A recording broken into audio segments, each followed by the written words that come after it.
Halo semangat pagi Sobat Saham Indonesia, berita saham terbaru hadir kembali nih di channel Stock for Indonesia. Simak sampai habis ya dan ikuti update-nya setiap hari.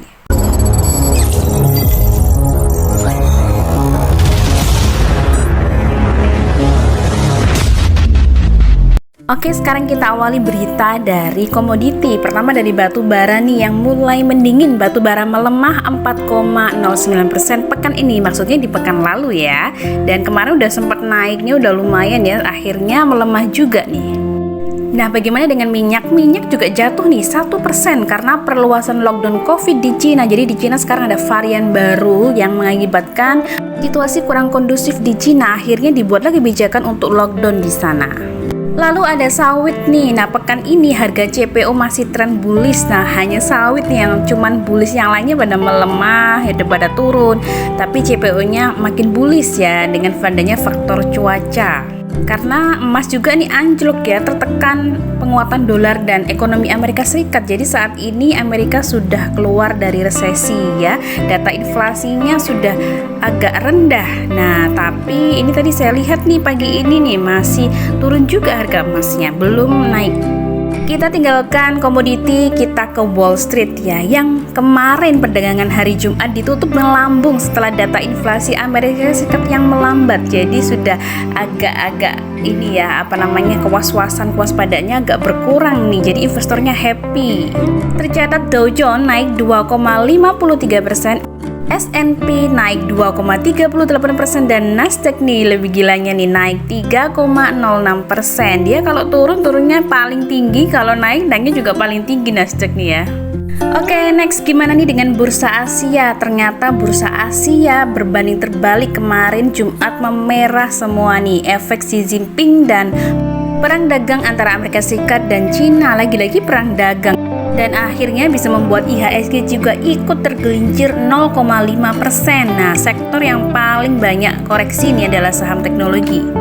Karena melemah maka ada beberapa dong saham yang dilepas oleh asing dan ini sangat mempengaruhi pergerakan IHSG yang akhirnya ikut down ya. Jadi di perdagangan Jumat kemarin ada 348 saham yang turun. Nah, hampir separuh ya. Dan ada 184 saham yang naik dan 160 saham yang stagnan, tidak kemana-mana. Untuk net buy-nya, asing mencatat 1,46 triliun di seluruh pasar ya. Jadi sepasar reguler, tunai, dan negosiasi. Nah, ada investor asing untuk mencatatkan net sell-nya ini terbesarnya itu di saham Astra. Nah, untuk ke beberapa saham yang lain juga ada yang dilepas, diantaranya ada ini dia, MDKA, Adro, TOWR, BMRI, UNTR, ITMG, Aces, Buka, dan Inco.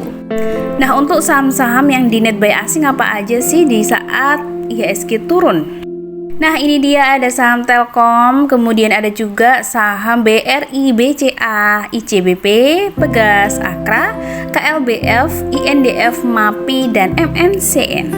MNCN ya, ini udah sangat murah nih MNCN ya. Nah, kira-kira nih sekarang kan udah mau menginjak bulan November nih ya. Besok udah bulan November loh. Sekarang udah tanggal 31 Oktober. Nah, berikutnya adalah 3 saham yang punya kebiasaan naik di bulan November. Apakah kita borong? Nah, diantaranya adalah MAPI, Mika, dan SRTG. MAPI tadi yang termasuk di koleksi asing di hari Jumat ya. Walaupun punya kebiasaan naik di bulan November, tetap harus kita analisa ulang ya, baik dari segi foreign flow-nya, dari segi teknikal ya, maupun dari segi kira-kira sekarang tuh ada berita apa aja gitu yang mungkin ada sentimen-sentimen yang bisa memacu pergerakan harganya. Oke, berikutnya dari dalam negeri nih. Siap-siap perbankan menaikkan suku bunga kredit mulai November. Bank-bank akan menaikkan suku bunga kredit, siap-siap aja nih ya. Karena ini menyesuaikan dengan suku bunga yang udah dinaikkan oleh Bank Indonesia. Bank Indonesia menyesuaikan di Amerika. Nah, ada kabar yang lumayan bagus ya. Mulai di hari ini, tanggal 31 Oktober 2022, Bursa Efek Indonesia akan meluncurkan indeks baru IDX Syariah Growth. Nah, di Bursa Efek kita sudah punya beberapa indeks syariah ya. Ada JII ya, kemudian ada ISSI, Jakarta Islamic Index 70, dan ada IDX MES BUMN 17. Nah, saat ini dilengkapi lagi nih dengan indeks syariah ya, yang indeks syariah growth yang memperkenalkan pendekatan baru untuk menjadi panduan berinvestasi untuk saham-saham syariah. Nah, bagaimana sih kriteria dari indeks IDX syariah growth ini? Ya, ternyata mengukur kinerja harga dari 30 saham syariah dengan likuiditas yang tinggi dan fundamental perusahaan yang baik. Yang dipilih berdasarkan tren pendapatan dan pendapatan perusahaan. Oke, kita lihat aja nih kira-kira hari ini ya bagaimana nih respon dari para investor dan trader saham dalam peluncuran indeks syariah terbaru. Nah, penasaran nggak sih apa aja nih yang masuk dalam daftar indeks syariah growth ya? Ada 30 saham nih, di antaranya yang pertama ada ACES, kemudian ada Adro, Agi, Akra, Antam, BMTR, BRIS, BRPT, BSTE, Bumi Serpong Damai, kemudian ada juga nih BTPS, CPIN, Elsa, MTEK, ERA, GJTL, Hoki, Harum, Inco, ISAT, ITMG, KF Kimia Farma, ada KPIG, LPPF, PTPP, PWON, RALS, SIDO, TINS, UNTR, dan WIKA. Ada 2 saham konstruksi yang masuk ya, konstruksi BUMN, WIKA, dan PTPP. Oke, bicara tentang konstruksi, ini ada berita bagus dari WSKT ya. Laba bersih waskita melonjak 766% pada kuartal 3. Ini melonjaknya luar biasa, langsung bus gitu ya. Selanjutnya masih dari konstruksi, ada PPRE yang mencetak laba 144 miliar. PPRE Kebut Tol Cinere, Jogorawi, Seksi 3. Nah, kenaikan dari laba bersih PPRI ini ternyata tumbuh 34,57% dari periode yang sama tahun lalu ya. Yang tahun lalu tuh sebenarnya cuma 107,43%. Selamat ya buat PPRI. Kalau saham konstruksi itu biasa di akhir tahun, apalagi nanti kuartal 4 tuh laporan keuangannya bagus banget. Jadi nanti panennya itu kalau sahamnya biasanya naiknya setelah kuartal 4 keluar nih di awal tahun. Konstruksi berikutnya ini dari swasta ya. Kuartal 3 rugi bersih ACST atau Akses Indonesia punya Astra ya, ini dari grup Astra. Itu ruginya terpangkas 41% menjadi hanya 227 miliar, artinya ruginya menurun. Jadi di tahun lalu ACST itu merugi di kisaran 386 miliar. Nah, terpangkasnya 41%, sebenarnya lumayan kalau andaikan itu laba ya, labanya naik 40% kan lumayan ya. Oke, semoga setelah ini semakin membaik keuangan dari ACST ya. Naik 3 kali lipat nilai kontrak baru ACST capai 1,1 triliun. Nah, jadi siap-siap nih laporan kuartal keempat nih semakin bagus. Nah, berikutnya ini ada pemicu lonjakan dari Astra Grafia ASGR, masih dari grup Astra juga ya, mencapai lonjakan bersihnya itu 74%. Nah, yang ini seperti ini rinciannya, jadi laba bersihnya itu 64 miliar per 30 September tahun ini. Nah, lonjakan ini berasal dari meningkatnya pendapatan pada unit usaha solusi dokumen sebesar 10% sebagai hasil dari tumbuhnya permintaan layanan penyewaan serta pembelian mesin ya. Nampaknya Astra ini lagi berbunga-bunga, ini banyak sekali yang mencatatkan laporan keuangannya bagus ya. UNTR juga kemarin ada beritanya seperti itu. Nah, yang belum tahu nih ASGR ini apa sih? Nah, ternyata ASGR ini bergerak dalam bidang perdagangan, industri, jasa konsultasi, jasa peralatan kantor, dan ini dia perlengkapan kontraktor, teknologi informasi, telekomunikasi, dan investasi di perusahaan lain atau badan hukum lainnya. Dan ternyata perusahaan ini udah beroperasi udah lama ya, tahun 1975. Ini artinya berarti 47 tahun udah beroperasi di Indonesia, luar biasa. Oke, saatnya kita beralih ke perbankan nih. Yang pertama ada Bank Maspion atau Bimas yang ternyata diam-diam nih di pasar negosiasi diborong ya. Ada terjadi transaksi 1,3 triliun nih atas saham Bimas. Kira-kira siapa yang beli ya? Nah, aktivitas itu ada di kemarin ya, perdagangan hari Jumat nih. Harganya sih naiknya tipis ya, tapi diborong di pasar negosiasi itu banyak banget nih. Ada 9 kali transaksi saham dengan nilai 1,3 triliun. Selanjutnya ada dari Maybank Indonesia yang meraih laba bersih 1,10 triliun dan kreditnya wow banget nih mencapai 111,45 triliun ya. BNI nih kodenya nih. Berikutnya ada dari Bank Jatim yang membentuk KUB. Bank Jatim minta restu pemegang saham bulan depan. Bulan depan ada RUPS ya. Berarti RUPS-nya di Surabaya nih. Siap-siap nih yang di Surabaya bisa hadir, biasanya di Jakarta ya kalau RUPS ya. Nah, yang belum tahu KUB itu apa? KUB itu adalah kelompok usaha bank. Jadi kelompoknya nanti ini ada beberapa bank ya, dan sudah dikomunikasikan ke beberapa bank pembangunan daerah, terutama di daerah timur. Nah, masih dari Bank Jatim nih. Bank Jatim nih ternyata mau ada rencana IPO unit syariahnya ya. Ya, ini perkembangannya. Unit syariahnya ini nanti akan dipersiapkan untuk menjadi Bank Umum Syariah atau BUS. Nggak sabar nih, kira-kira kapan ya akan terrealisasi IPO-nya ya. Bicara soal syariah, ada BSI, yaitu Bank Syariah Indonesia, meluncurkan pembukaan rekening anak online di BIK 2022. Sekarang anak-anak sudah bisa membuka rekening baru ya, sudah bisa buka rekening sendiri di Bank Syariah Indonesia. Selanjutnya ada juga Bank Aladin ya, yang berkode BANK Bank yang menambah 1,1 juta nasabah berkat Alfamart. Nah, jadi kerjasama ini bisa mendongkrak pendapatan dari Bank Aladin ya, di mana pendapatannya tuh naik 119% lebih, hampir 120%. Kita beralih dari perbankan nih ke mobil-mobilan otomotif ya, transportasi. Nih ada grup Salim IMJS yang membuat usaha patungan bersama Mitsui dan Penske. IMJS melalui anak usahanya PT CSM Corporatama membentuk perusahaan patungan nih, joint venture bersama Penske Truck Leasing. PTS itu dari Amerika Serikat. Nah, yang Mitsui-nya itu dari Jepang. Nah, bentuk kerjasamanya ini dalam bentuk patungan ya, dalam bidang penyewaan kendaraan komersial, yaitu PT Indomobil Busan Trucking dan peluncuran merek Indo Penske pembentukan GV. Nah, masih di dunia mobil ya, ada Bluebird yang mencetak laba bersih 260,62 miliar hingga September 2022. Ini kabar bagus buat Bluebird dan investornya ya. Rinciannya adalah Bluebird membukukan pendapatan 2,5 triliun, meningkatnya gede nih, 73,61%. Dari periode yang sama tahun sebelumnya itu cuma 144 triliun. Nah, kalau dari transportasi udara nih, pesawat, gimana kabarnya nih Garuda? Ya, BII mengatakan bahwa suspensi saham Garuda bisa dicabut nih jika diterbitkan sukuk baru. Kalau Garuda ini disuspendnya sejak 18 Juni 2021 ya, sudah setahun setengah. Waktu itu Garuda disuspend tuh karena perseroan tuh gagal ya melakukan pembayaran kupon sukuk global. Jadi kalau sekarang mau dicabut ya udah terbitkan aja sukuk baru seperti itu.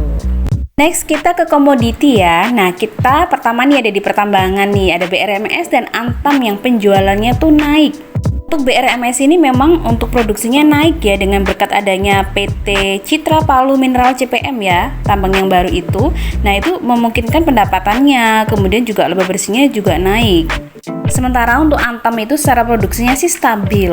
Namun secara penjualan tuh meningkat nih 31%. Wah, keren ya buat Antam dan BRMS. Dari emas kita beralih ke batu bara. Ada kabar bagus juga nih dari Bian ya. Bayan Resort membukukan laba bersih 25,3 triliun. Terbangnya nggak kira-kira ya, 150%. Pantesan ya ownernya menjadi salah satu orang terkaya di Indonesia, bahkan di dunia. Nah, dari sejak beberapa kuartal terakhir ini kan Bian kan selalu mengalami peningkatan laba bersih nih. Jadi bisa dipakai untuk kemarin memberikan beasiswa kepada mahasiswa, kemudian berbagai banyak sekali nih. Ada juga nih membangun jalan ya 100 km nih, walaupun merogoh kocek yang nggak sedikit ya, 2,9 triliun, tapi itu dilakukan Bian ya. Jadi membangun jembatan ya, untuk selain untuk usahanya operasional juga untuk rakyat di sekitarnya. Nah, kita tahu nih ya, broker MG ini terkenal ya, sering dipantau oleh para trader terutama. Nah, bos semesta Indovest Suwantara Gatama menguasai 5,01% saham MBSS. Ini gede loh kalau 5%. Jadi 5% itu setara dengan 87.702.900 lembar saham ya. Ini per tanggal 26 Oktober nih tercatatnya. Berikutnya ada dari batubara lagi nih, RMKE yang tumbuh 38,34% penjualannya ya di kuartal 3 tahun ini. Siap-siap nih laba bersihnya juga pastinya akan naik nih setelah ini ya. Next ada MBAP yang penjualannya juga sama nih, meningkat ya, membukukan laba di kuartal ketiga tahun ini. Naiknya ini lebih gede lagi di 237%. Selain laba bersihnya yang meningkat, ini juga ekuitasnya juga ikut meningkat ya, asetnya juga ikut meningkat. Selamat untuk MBAP. Dari pertambangan kita ke sawit. Nah, ini malah di antara emiten-emiten sawit yang lainnya udah mengeluarkan laporan keuangan ketiganya bagus-bagus ya, tapi beda dengan AAL ini, liabilitas naik ya, utangnya naik 19%. Jadinya laba Astro Agronya ikut tergerus menjadi 1,21 triliun. Dari komoditi kita ke pelayaran, ada Hasnur Internasional yang meraih laba 78,5 miliar pada kuartal 3. Secara pendapatannya sih dibandingkan dengan tahun lalu periode yang sama itu meningkatnya 82,6%, tetapi secara laba bersihnya naiknya 171,3%. Masih dari logistik dan transportasi ada HTM nih, Hapko Transmaritima HTM yang mengantongi laba 93,92 miliar di kuartal ketiga. HTM ini baru aja IPO ya, tapi dia laba bersihnya malah lebih besar nih dibandingkan dengan HIS. Dan kenaikan HTM ini 71,11% nih kenaikan laba bersihnya dibandingkan dengan periode yang sama tahun lalu. Sementara dari pendapatannya naik 52,52% ya menjadi 262 miliar dari sebelumnya.